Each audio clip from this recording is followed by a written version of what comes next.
Вселената е доста голяма, но по ирония всички ние живеем в свой собствен малък свят. Вземете, например, Тип.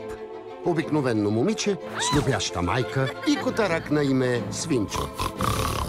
Тя дори не подозира, че на милиони мили оттам живее един самотник на име Ох. Ехо! Нищестоящ индивид от номадска раса, наречена Булви. Да видя кой обича тати! Която търси безопасно място за свой дом. Къде расте това чудно плодче?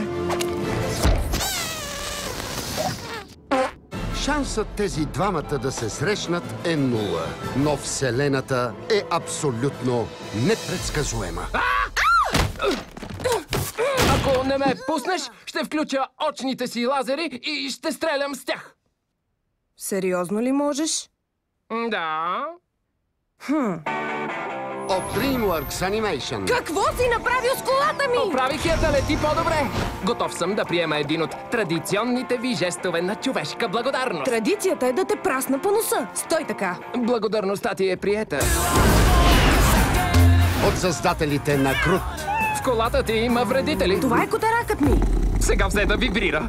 О, нали няма да избухне? И как да си дресираш дракон. Как е името ти? Приятелите ми викат Тип. Аз съм Ох. Ох! Така ме скръстиха моите многобройни приятели. Добро утро! Здравейте! Привет! Те са неуловими. Защо те преследват? Станаха едни малки сгрешки. Пари! Опа! Арестувайте този буф! Те са непредсказуеми. Какво става с тялото ми? Наричат се танци! О, не! Кофея в ритъм тука и никак не ми пука! И тяхното пътуване по света Мой ред е да карам. Ключовете. Ти си най-ужасният шофьор! е незабравимо. Виж, аз открил колата! Опитваш се да ме побъркаш ли?